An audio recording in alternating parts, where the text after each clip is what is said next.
어느 날 감자가 엄마한테 물었습니다. 엄마 나 감자 맞아? 그랬더니 엄마가 당근이지. 그러자 그 말을 듣고 감자가 가출을 했다고 합니다. 며칠 후 할머니 집에 가가지고 감자가 다시 물었습니다. 할머니 저 정말로 감자 맞아요? 그랬더니 오이야. 그날 이후 감자는 영원히 집에 돌아오지 않았다고 합니다. 일부 때 너무 썰렁해가지고 제가 감사합니다. 아무튼. 어느 집에 사춘기가 한창인 이 아들이 아버지께 아버지 제 인생을 찾아 떠날 겁니다. 그러니까 아버지가 네 인생이 뭐냐 이렇게 물었어요. 그러자 저는 누구에게도 간섭받지 않고 자유롭고 돈 많이 벌고 여행도 하고 예쁜 여자 만나서 즐겁게 사는 겁니다. 저 말리지 마세요 하고 일어나서 이제 막 나가려고 하니까 아버지가 따라 일어나는 거예요. 아버지 말리지 마시라니까요. 그러니까 아버지가 야 앞장서라 같이 가자 그러시더랍니다. 여러분 가출이 꼭 자녀들만 하는 게 아니죠. 앞만 보고 달려온 남편이 어느 날 더 이상 이루어야 될 꿈도 없고 꿈을 향해 달려가야 할 의미도 상실한 인생 무상을 생각하는 날이 있습니다. 아내도 어느 날 나도 모르게 생긴 이 주름과 흰머리 또 무감각해진 그 마음을 볼 때 안타까움과 외로움에 그동안 내가 뭘 위해 살았나 하는 후회감에 인생 환부를 생각할 수도 있습니다. 이때 남편과 아내들이 반란을 꿈꾸고 가출을 꿈꾸는데 칼융은 이것을 무식의 반란이다 라고 이야기를 했습니다. 사랑하는 성도 여러분, 여러분의 가정은 안녕하십니까? 우리 가정은 언제나 한결같고 별 탈 없다고 그렇게 무난하다고 생각하지만 어느 날 갑자기 나도 모르는 사이에 여러분의 배우자에게 이 무식의 반란이 찾아올 수도 있다. 그래서 우리가 미리미리 예방을 해야 됩니다. 그래서 우리에게 메리지 코스가 필요합니다. 이미 마감이 되었으니까 이번 학기 신청 못하신 분들은 꼭 다음 학기에 신청하실 수 있기를 바랍니다. 소 잃기 전에 외양간을 미리미리 점검하고 고치는 여러분 다 되시기를 주님의 이름으로 축복합니다. 오랜 세월 탈없이 달려온 자동차 같았던 남편의 시동이 꺼질 수도 있다. 이때 무작정 시동을 걸려고 하면 안 되죠. 다시 달릴 수 있도록 기다려주는 아내가 되시길 바랍니다. 몇십 년을 가족과 가정만을 위해 자기의 꿈을 포기한 아내, 그 아내를 위해서 이제라도 아내의 인생을 살리는 불씨가 될 수 있도록 그 작은 사소한 꿈의 기회를 열어주는 남편들이 되시기를 주님의 이름으로 축복합니다. 여러분 한번 생각해 보세요. 가정에서 자녀가 가출한다? 자녀뿐만 아니라 식구가 가출한다는 것은 심각한 문제가 있습니다. 다 겉으로 볼 때는 멀쩡해 보이지만 그 속을 들여다보면 다 말 못할 고민들이 있어요. 그래서 아들이 아버지를 한 대 딱 치는 거예요. 아버지가 막 화가 나가지고 4대를 쳤습니다. 이걸 뭐라고 하는 줄 아세요? 세대 차이. 여러분 가정에 세대 차이를 주님의 사랑으로 극복하시기를 주님의 이름으로 축복합니다. 오늘 본문도 가정의 문제인데요. 누가복음 15장에 보면 많은 내용이 사실 생략되어 있습니다. 어느 아버지가 가출한 아들한테 그래 그냥 나가도록 놔뒀겠습니까? 둘째 아들이 가출을 결심하고 가출하기까지 많은 시간, 많은 갈등들이 있었을 것입니다. 아버지가 매일같이 야, 너 꼭 정말 나가야 되겠니? 다시 한번 생각해봐라. 세상 물정 모르는 이 아들 설득하느라 맨날 며칠을 뜬 눈으로 밤을 지새웠을 것입니다. 고대 근동에서 아버지가 살아있는데 자선을 상속받는다는 것은 아버지 빨리 돌아가세요. 불효도 이런 불효가 없습니다. 오늘 본문의 제목이 돌아온 탕자, 일명 돌탕의 이야기인데 너무나 유명한 이야기죠. 설교자들에게는 너무 잘 아는 내용이라 부담이 되는 그러한 본문입니다. 오늘 본문이 주는 교훈이 뭘까요? 집을 나간 탕자가 누굽니까? 실은 이 탕자가 아버지를 떠나 내 인생 내 맘대로 살고 싶은 인간의 욕구를 말하는 것입니다. 하나님을 떠나서 살고 싶은 이 죄인의 욕망, 이것이 오늘 탕자예요. 이사야서 53장 6절에는 우리는 다 양 같아서 그릇 행하여 각기 제 길로 갔거늘 여호와께서는 우리 모두의 죄악을 그에게 담당시키셨도다. 우리 모든 사람이 다 양 같아서 그릇 행하여 각기 제 길로 간 집 나간 탕자와 같다는 것입니다. 이렇게 하나님을 떠나려는 죄성이 아담의 원죄라는 것입니다. 그래서 탕자는 다름 아닌 우리 안에 있는 인간의 죄성을 말하고 있어요. 우리 모든 사람 안에 있는 죄의 소욕을 말하는 것입니다. 사랑하는 성도 여러분, 인간이 하나님을 떠나면 행복할 것 같지만 절대 의존자를 떠나는 순간 절대적으로 외로운 존재가 될 수밖에 없다는 사실을 믿으시기 바랍니다. 아무리 돈을 많이 벌어도 외롭고요, 출세하셔도 외로운 거 해결할 수 없습니다. 명예를 가지고도 이 문제를 해결할 수 없고, 이 절대적 외로움은 또 공포를 낳게 돼요. 실패에 대한 공포, 여러 가지 불안, 근심, 걱정, 염려, 질병에 대한 공포까지 상실과 죽음에 대한 공포로 이어지게 되는 것입니다. 그래서 하나님을 떠난 인간은 모든 것을 상실한 외롭고 고독한 존재로 고아와 같이 돼서, 그래서 이 마약의 유혹에 결국 넘어가게 된다는 것입니다. 사랑하는 성도 여러분, 탕자의 삶은 다른 게 아니라 자신의 꿈을 위해 하나님을 떠난 삶, 그게 바로 탕자의 삶입니다. 그리고 그 길의 결말은 돼지우리예요. 돼지우리. 오늘 우리 죄가 하나님을 떠나게 하고 결국은 더러운 오물통이 우리를 빠뜨린다는 사실을 잊지 마시기 바랍니다. 오늘 본문의 탕자가 돌아온 배경을 보면은 우리 16절과 17절을 함께 같이 보겠습니다. 그가 돼지 먹는 쥐업 열매로 배를 채우고자 하되 주는 자가 없는지라. 이에 스스로 돌이켜 이르되 내 아버지에게는 양식이 풍족한 품꾼이 얼마나 많은가. 나는 여기서 줄여 죽는구나. 나는 여기서 줄여 죽는구나. 여러분, 이 탕자의 후회가 들리십니까? 이게 들리셔야 돼요. 잘 나가던 탕자에게 기근이 임하니까 비로소 귀가 열리고 눈이 열렸다는 것입니다.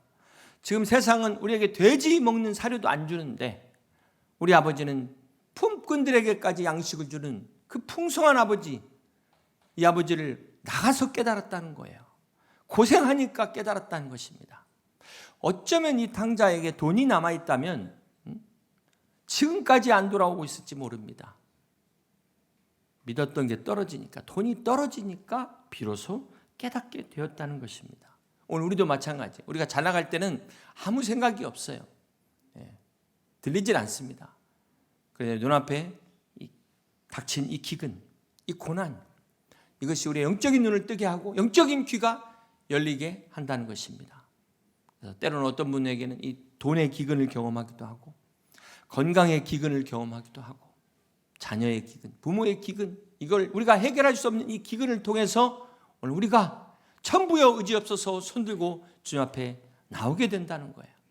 바라기는 이 기근의 문제를 통해서 주님을 만나고 전화위복되시는 여러분 다 되시기를 주님의 이름으로 축복합니다. 지난주 금요일부터 우리가 욥기서의 말씀을 함께 같이 나누고 있습니다. 여러분 아시는 것처럼 욥의 고난은 까닭 없는 고난이다 그랬어요. 욥의 잘못에서 시작된 게 아니고 하나님이 욥을 자랑했기 때문에 시작된 고난입니다. 자, 그런데 오늘 본문의 탕자의 고난은 어떤 고난이죠? 자기 스스로 자초한 고난입니다. 그래서 이 고난도 종류가 달라요. 원인이 다릅니다. 이걸 잘 분별하셔야 고난이 축복이 되고 고난의 문제를 해결할 수 있음을 아시길 바랍니다. 자, 어쨌거나 사람이 잘 나갈 때는 의기양양하잖아요. 인생에 막힘이 없으면은 사람이 결국은 교만해지게 되는 것입니다. 그런데 이제 내 뜻대로 안 되고 이 막히다 보면은 어떻게 되죠? 이제 하늘을 바라보잖아요. 진리를 찾게 돼요. 이 고난이 영적인 눈을 뜨게 하는, 때로는 유익이 된다는 것입니다. 이 고난이 여러분의 완고한 생각, 고집을 깨트리는 망치와 같다는 거예요. 사랑하는 성도 여러분, 가출한 탕자가 허랑방탕한 삶을 살다가 돼지 쥐업 열매로 배를 채울 수밖에 없었던 이 고난을 통해서 드디어 아버지 집으로 돌아오게 됩니다. 이 아들이 집으로 돌아올 때 한번 상상해 보세요. 이 장면을 한번 생각해 보세요. 드디어 집 근처에 온 아들이 용기를 내서 왔지만 심장이 쿵쿵쿵쿵.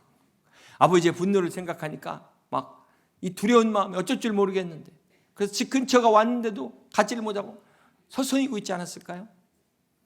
어쩌면 염치가 없어서 집 쪽 방향도 쳐다보지 못하고 고개도 못 들고 있는 이 아들을 누가 먼저 발견했을까요? 성경에 보면 아버지가 먼저 발견해서 아버지가 달려와서 그 아들을 끌어안습니다. 이거 아들은 전혀 예상하지 못했을 것입니다. 지금 아버지를 만나면 무슨 말을 어떻게 할까? 무슨 말부터 시작해야 될까? 싹 잊어버리고 아무 말도 못했을 거예요. 여러분, 이 이야기의 요점이 무엇일까요? 자, 여기에서 핵심은 예수님이 죄인을 어떻게 환영하시는가, 지금 그것을 우리에게 비유로 말씀하고 있습니다. 오늘 누가복음 15장에는 유명한 세 가지 비유가 나오는데요, 주님께서 이 말씀을 하실 때 어떤 사람들에게 이 말씀을 하셨을까요? 누가복음 15장 1절을 보십니다. 모든 세리와 죄인들이 말씀을 들으러 가까이 나아오니. 첫 번째로는 모든 죄인과 세리와 죄인들에게 주님께서 이 말씀을 하신 것입니다. 이 세리와 죄인들, 이 당시에 아무도 사람 취급하지 않는 사람들, 그들에게 주님이 나도 너희를 이와 같이 환영한다, 그렇게 말씀하는 거예요. 그렇습니다. 사랑하는 성도 여러분, 주님이 우리를 이렇게 환영하십니다. 비록 우리가 하나님을 떠난 탕자의 삶을 산 그런 죄인이었음에도 불구하고 주님은 여전히 우리를 사랑하십니다. 우리 가운데 달려오셔서 목을 안고 끌어안고 입을 맞추시는 분이 바로 우리 주님이십니다. 이게 바로 크리스찬이 되는 사건이에요. 교회 새신자를 환영하는 것입니다. 사랑하는 성도 여러분, 지금 탕자가 집으로 돌아올 때 어디서 오는 길이라고요? 돼지우리에서 오는 길입니다. 더러운 옷물을 다 뒤집어 쓰고 있는 상태였어요. 얼마나 냄새가 심했겠습니까? 이 아들 보고 아버지가 잠깐, 야, 좀 먼저 좀 씻고 와라.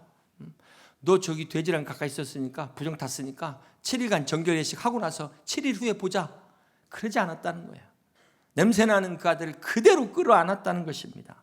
아버지가 더러워지는데도 있는 모습 그대로 아들을 맞이하는 이 아버지의 모습을 보세요. 제일 좋은 옷을 입히고 손가락에 가락지를 끼우고 신발을 신겨줍니다. 이것이 무엇을 말할까요? 아들의 지위를 회복시켜준 거예요. 이 탕자가 집으로 돌아오는 그 순간 진정한 회복과 자유를 맛보게 되었다는 것입니다. 그렇습니다. 사랑하는 성도 여러분, 탕자는 집에 돌아와서야 비로소 자기가 찾던 기쁨, 자유를 찾았어요. 아이러니하게도 그가 자유를 찾아서 집을 떠났거든요. 자기의 기쁨을 찾아서 아버지를 떠났는데 진정한 기쁨과 자유는 바로 아버지 안에, 집 안에 있었다는 사실입니다. 그렇습니다. 사랑하는 성도 여러분, 오늘 우리의 진정한 기쁨과 행복은 그리스도 예수 안에, 하나님 아버지 안에 있음을 믿으시길 바랍니다. 하나님을 떠난 인생은 방황할 수밖에 없어요. 돼지우리에서 종말을 맞이할 수밖에 없습니다. 그러므로 우리는 그리스도 안에서 그리스도와 함께 복된 인생을 누리는 여러분 다 되시기를 주님의 이름으로 축복합니다. 오늘 이 비유의 핵심은 돌아온 탕자, 우리가 그렇게 이야기하지만 실상은 이 아들이 돌아오기까지 기다리는 아버지, 아버지가 주인공입니다.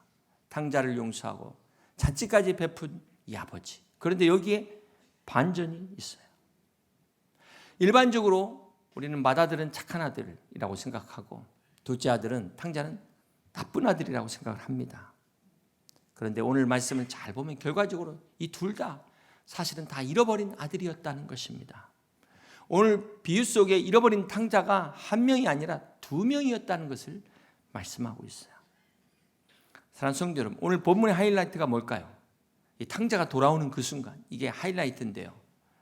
자, 문제가 있죠. 바로 정작 집안의 맏아들이 여전히 잃어버린 상태로 있었다. 이게 반전입니다. 이게 반전이. 그렇다면 이 맏아들은 누굴까요? 누가복음 15장 1절을 다시 보면 주님께서 모든 세리와 죄인들이 말씀을 들으러 가까이 나오니, 자, 이때 2절 같이 봅니다. 바리새인과 서기관들이 수군거려 이르되 이 사람이 죄인을 영접하고 음식을 같이 먹는다 하더라.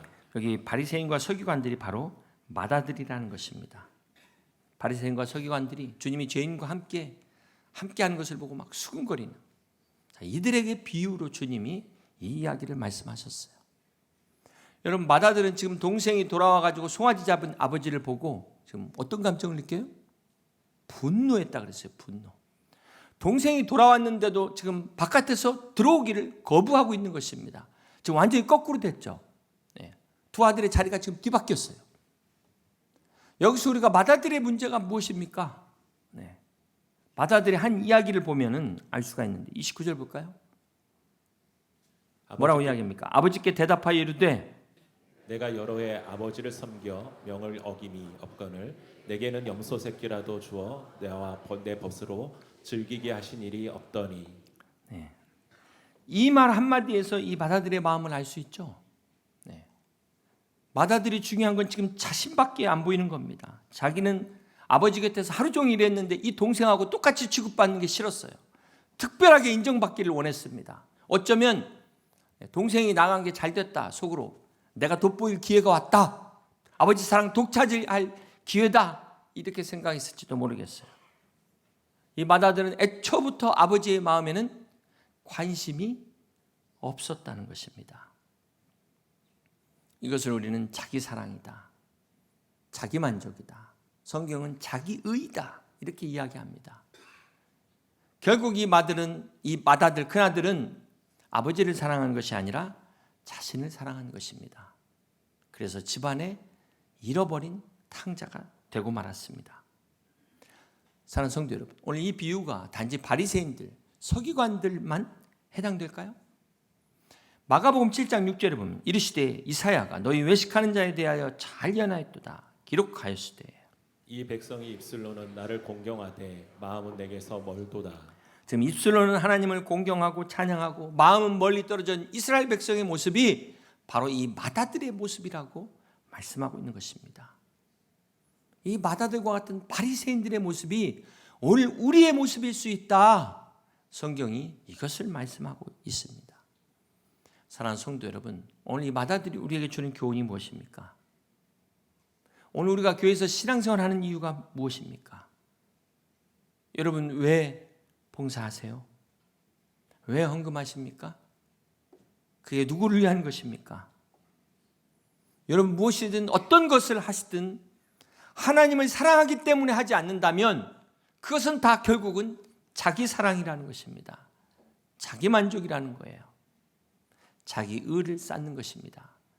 그렇게 되면 맏아들이 되는 거예요. 맏아들.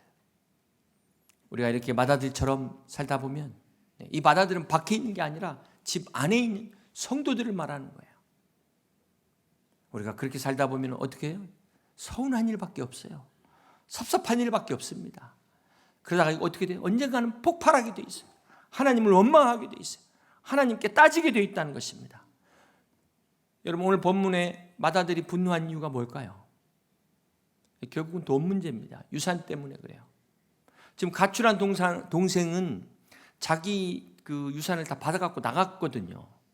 근데 다 탕진하고 돌아왔는데 아들의 지위를 회복시키면 다시 상속자가 되잖아요. 그러면 지금 자기가 받아야 될 유산에서 결국 나눠주게 되거든요. 이것 때문에 화가 난 거예요. 얼마나 화가 났는지 NIV 성경에 보면 누가복음 15장 29절에 But he answered his father, look, 이렇게 나와 있어요. 우리 성경에 보니까 우리마의 성경에만 이게 번역됐더라고요. 그러자 큰아들이 아버지에게 이렇게 말했다. 보십시오. 아니, 아버지한테 아버지가 아니고 보세요. 아니, 이런 무례한 땡땡이 어디 있습니까? 누가복음 15장 30절에 보면은 아버지의 살림을 장녀들과 함께 삼켜버린 이 아들이 돌아오매, 이 아들이 누구예요? 자기 동생이잖아요. 나는 상관없다는 거예요. 당신 아들이 돌아왔다. 자, 여기서 결국 형하고 동생하고 똑같다라는 게 드러나 버렸어요.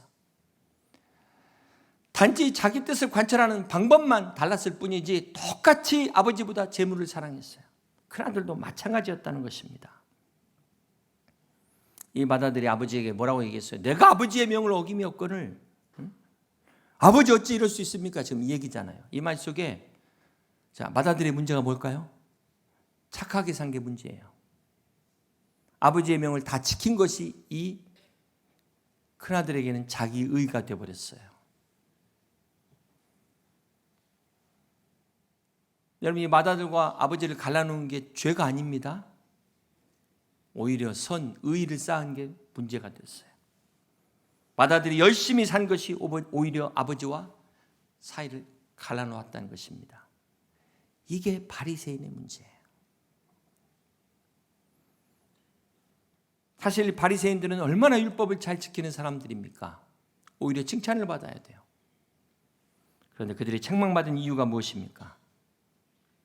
맏아들이 정말로 아버지를 사랑했다면 아버지가 사랑하는 것을 사랑할 수 있어야 된다는 것입니다. 아버지의 기쁨에 동참해야 된다는 것입니다.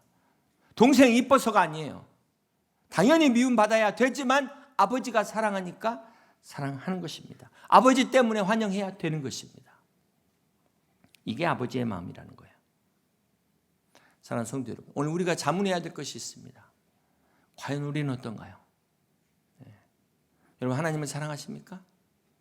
그렇다면 과연 우리가 하나님이 사랑하시는 것을 사랑하고 있습니까? 우리 교회가 죄인들을 환영해야 돼요. 우리 양무리에 나하고 다른 사람들이 오는 것을 정말 환영할 수 있어야 된다는 것입니다. 그들을 사랑으로 맞이할 수 있어야 돼요. 그게 주님의 뜻이에요. 하나님이 사랑하는 것을, 주님이 사랑하는 것을 우리도 사랑할 수 있는 여러분 다 되시기를 주님의 이름으로 축복합니다. 옛날 이야기 중에 어떤 농부의 이야기가 있습니다. 옛날에 어떤 농부가 자신이 수확한 큰 당근을 가지고 왕궁을 찾아갑니다. 이 농부가 왕에게, 폐하, 제가 이 당근을 수확할 때 이 큰 당근을 수확하게 됐는데요, 폐하가 생각이 나서 선물로 가져왔습니다. 폐하께 드립니다. 왕이 너무 기특하잖아요. 여봐라, 곳간에 무엇이 있느냐? 네, 얼마 전에 외국 사신이 가져온 보물이 있사옵나이다. 가져오더라. 당근 하나 바치고 보물을 받았어요. 그런데 막 이 소문이 막 방방곡곡으로 다 퍼져나갑니다. 욕심 많은 어느 귀족의 귀에 들렸어요. 당근 하나 드리고 보물을 받아?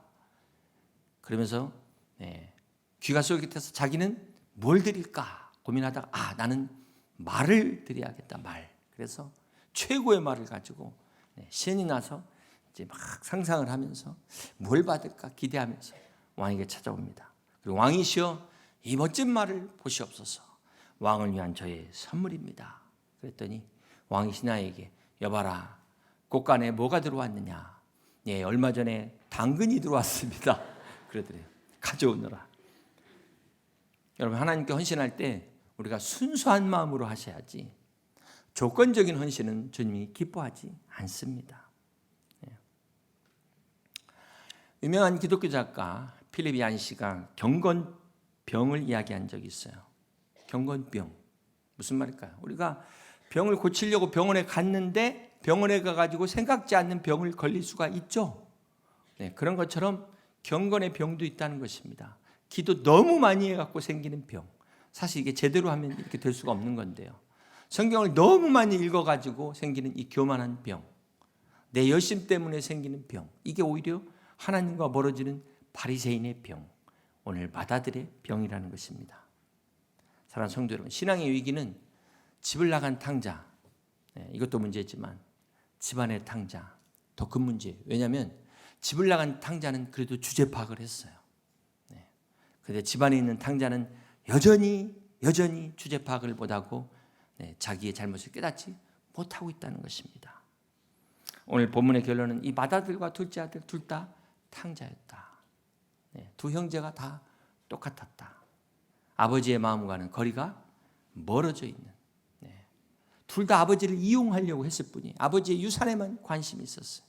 단지 하나는 못되게 굴고 하나는 그냥 착하게 보였을 뿐이에요. 그럼에도 불구하고 이 두 아들을 맞아주는 아버지의 사랑, 둘 다 잘못됐지만 그래도 끝까지 사랑하는 이 아버지야말로 진정 탕부였다라는 것입니다. 시편 103편 8절은 여호와는 긍휼이 많으시고 은혜로우시며 노하기를 더디하시고 인자하심이 풍부하시도다. 그렇습니다. 사랑하는 성도 여러분, 우리 하나님 아버지는 정말 긍휼이 풍성하신 은혜의 하나님이십니다. 그러므로 이 하나님 앞에 피하여 숨는 자들, 복받는 자들입니다. 하나님을 피하여 숨는 자는 부끄러움밖에 없어요. 두려움밖에 없습니다. 그러나 하나님께 피하는 자는 은혜와 축복과 평강을 누리게 될 것입니다. 그러므로 여러분 명심하세요. 하나님을 피하여 숨지 마시고 하나님께 피하여 숨는 여러분 다 되시기를 주님의 이름으로 축복합니다.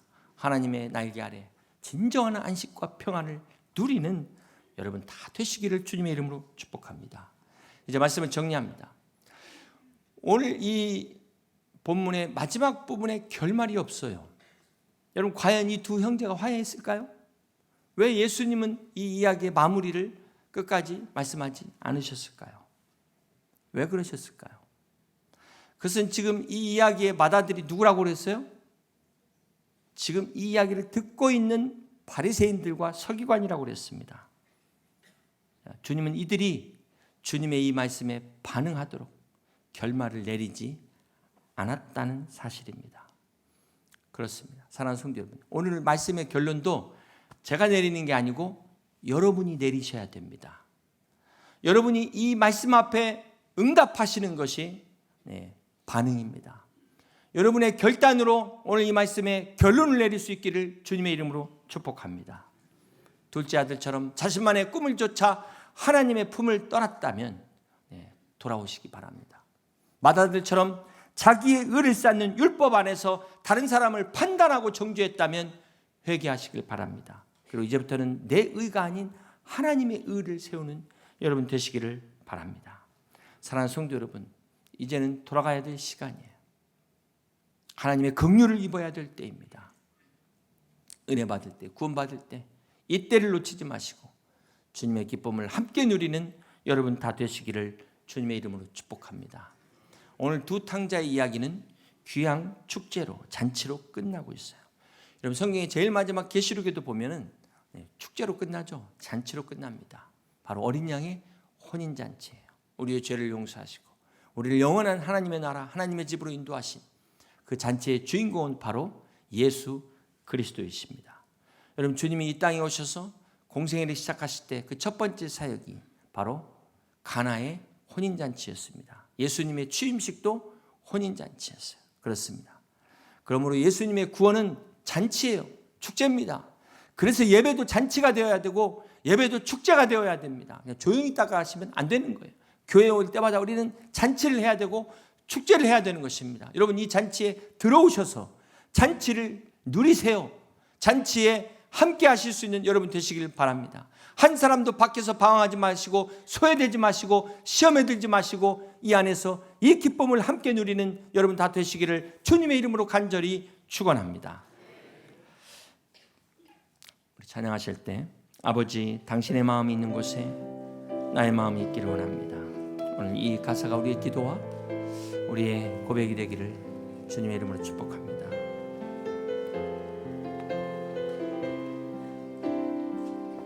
아버지 당신의 마음이 있는 곳에 나의 마음이 있기를 원해요. 아버지 당신의 아버지 당신의 눈물이 고인 곳에 나의 눈물이 보이길 원해요. 아버지 당신이 아버지 당신이 바라보는 영혼에게 나의 두 눈이 향하길 원해요. 아버지 당신이 울고 있는 아버지 당신이 울고 있는 어느 땅에 나의 두 발이 향하길 원해요. 나의 마음이 아버지의 마음 나의 마음이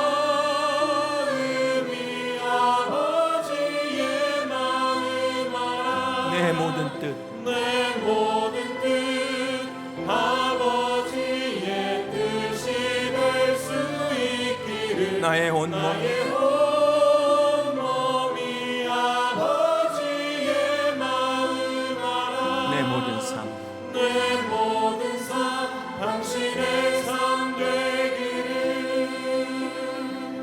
이 시간 함께 같이 기도하길 원합니다. 사랑하는 성도 여러분, 이 가출한 탕자는 먹을 게 없고 잘 데가 없어서 잠을 못 잤지만 그러나 이 아버지는 아들 걱정에 잠을 이루지 못했을 것입니다. 아버지는 매일같이 뜬 눈으로 밤을 보내면서 자나깨나 아들 생각, 집을 나간 아들, 또 맏아들 생각에 밤을 이루지 못했던 그 아버지의 마음을 우리가 깨닫고 이 시간 주님 앞에 돌아와 기도하길 원합니다. 하나님이 사랑하는 것을 나도 사랑하게 하여 주시옵시고 오늘 하나님의 뜻이 나의 뜻 되게 하여 주시옵소서. 주님의 마음이 있는 곳에 나의 마음이 있게 하여 주시옵소서. 우리 함께 같이 기도합니다. 기도하시겠습니다.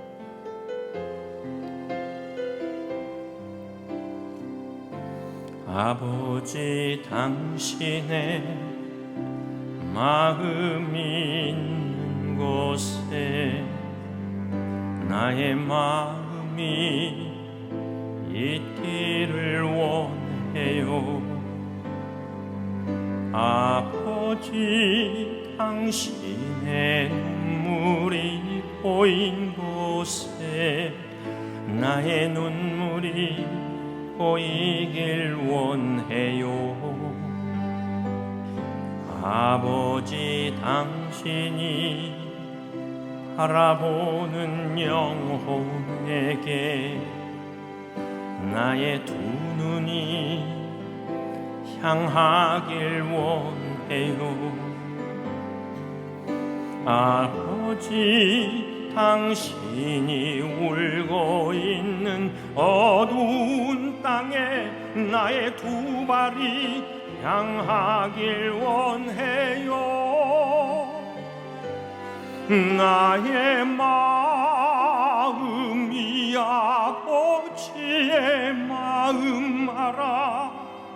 내 모든 뜻 아버지의 뜻이 될 수 있기를 나의 온 몸이 아버지의 마음 알아.